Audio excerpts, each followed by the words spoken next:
Saddle up and get ready for a review of the Nest Wi-Fi system. I've had this system in my home for just about a month now, and I've had some very interesting experiences that I'm ready to share with you. Hello Automators, thanks for tuning in again.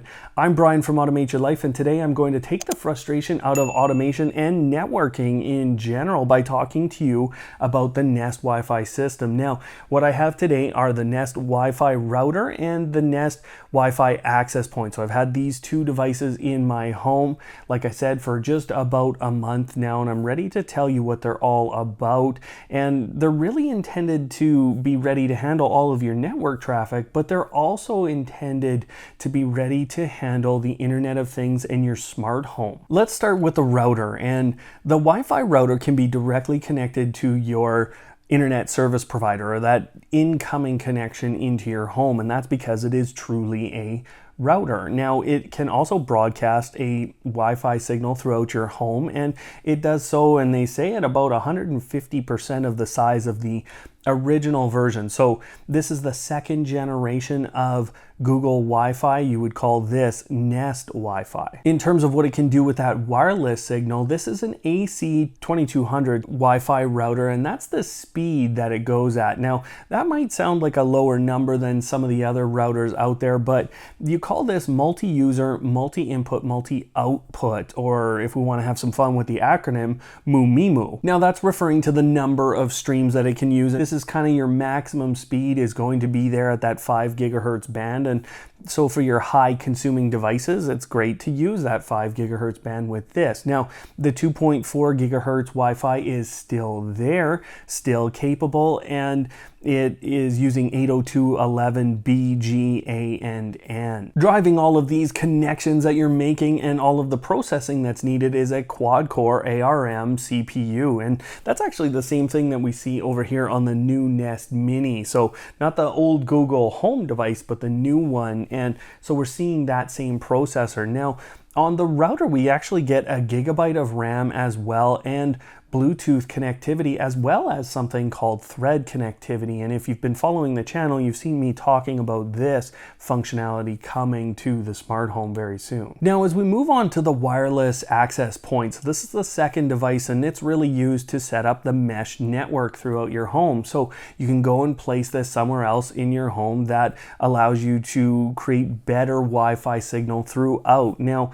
what happens with this device is they reduce a little bit in terms of the physical specifications. That same processor is there, but your speed at that 5 gigahertz network, remember we talked about AC 2200, the Wi-Fi access point is actually at 1200, so it's a little bit slower on that side, and that's because it's not necessarily expected to handle all of the traffic throughout your home. Now, we do drop down from that gigabyte of RAM to 768 megabytes, but honestly, I'd be pretty surprised if you ever found that difference. Now, the other thing that kind of comes into this device is the Google Assistant, and that's because there's actually a 40 millimeter 360 degrees sound driver here, and this gives you access to the Google Assistant, allows you to play music and really anything that you do with a normal Google Home or Google Home Mini or any of the new smart displays as well, other than having that display.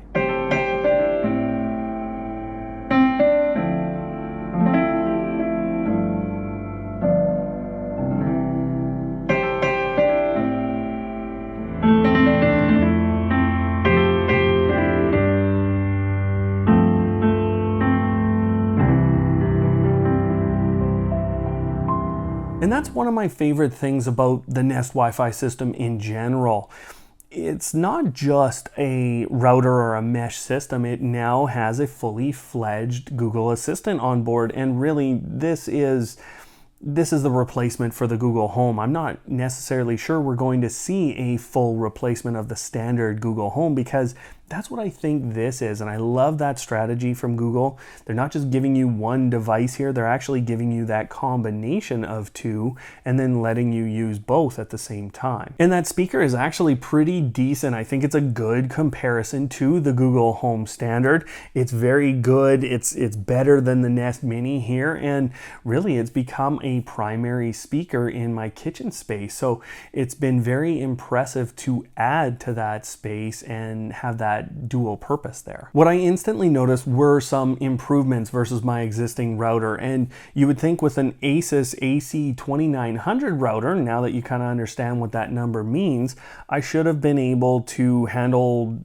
probably the same amount, and my Asus should have been a little bit quicker, but it wasn't. In the end, my Asus was actually slower and not able to handle as many devices as my new Google Nest Wi-Fi. Before I move on, I'd like to hear what you have for a router in your smart home and whether or not you're struggling with any of those issues. I will advise if I think you need an upgrade to something like the Nest Wi-Fi. The thing that really painted that picture very quickly was I was having some reliability issues with some of the Wi-Fi devices in my home. My Asus wasn't able to maintain connection with them all. It was struggling despite it having a good processor, good amount of RAM, and never really looking like it was having trouble, but it was right on edge of not being able to handle much more or anything more. And my Wise cams would disconnect quite often. And if that doesn't trigger you guys into understanding something about Wise, then nothing will. But you know, I had Wemo plugs that were struggling as well, and even some of my Google devices struggled a little bit here. Some of the older ones struggled maintaining a connection, and then I connected this and suddenly everything went away. So those fringe devices now are working reliably, and that has been the biggest benefit of going to this versus just a traditional router. Now, other mesh Wi-Fi systems I expect to be very good, but one of the things that Google tells us about these is they're able to each handle connections for upwards of 100 devices. Now, that will be a different set of 100 devices per home, but you know, one of the big things that I think everyone wants to make sure of is how do the streams get handled, that HD content or 4K content. Well, I've used multiple streams at the same time, and I have not been able to slow these things down. They have given me extra bandwidth in terms of my connection to my ISP. Every time I've measured them, they've remained very consistent, and they've given me the speed that I was expecting. Some of the best stuff I think for people is the ability to manage this through the Google Home application, and you also get this really fantastic ability to instantly check how fast your internet connection is. You can also do a test on how your mesh connection is between the devices, and you can do all that instantly within the Google Home application. You can also manage some of the more complex things with the Google Wi-Fi application, and they will continue to integrate more and more into Google Home as we go forward. You can also see how many devices are actually connected to your network at any given time, and then at a slightly deeper level, you can go and prioritize devices for a little while. So if you are hitting your limit for any specific reason, or you want something to have that bandwidth or all of the available bandwidth, then you can prioritize that for a set period of time, and that can be very powerful if you're downloading something that is massive. It's also very simple to set up a guest network, which we've talked about on the channel being important to put some of your Internet of Things type of devices on, and you can also group devices and go ahead and restrict them on a schedule. So if your kids have their devices that they just won't get off of, well, you can go ahead and kind of take that away from them, and this is all easy to set up very quickly in the Google Home application. You do still have some of those advanced networking features, and you know, this is going to be one of those points where people kind of split off as to whether or not they like the device. You're not necessarily intended to manage all of these things. You can still do some of that through the Google Wi-Fi application, but in general, you're not going to have as many options as you might have had with your traditional router, and my Asus was a great example of that. Now, I did run into a couple of issues here, and the first one was really the fact that both my 2.4 and 5 gigahertz networks had the same name, and there really was no ability to adjust that at all. And what this can mean in a smart home specifically is that a device that only sets up on 2.4 gigahertz can be hard to set up with your phone, as your phone is connected to the 5 gigahertz and you can't really manage that. It can be a bit of a struggle. So sometimes you have to find these little workarounds to get your phone on to 2.4 gigahertz, or the manufacturers just have to get better at this as well. I do think some folks will be a little bit annoyed by the fact that you don't get access to all of those different settings that you might have had in a different router system or a different mesh Wi-Fi system. And so I think it's really important for those of you that want kind of this full control. That's not really the expectation here. It's kind of set and forget. I do also wish that the AX standard had shown up on these devices. I'm happy that Thread is there with the router, and I'm happy that Bluetooth is there, the Bluetooth low energy.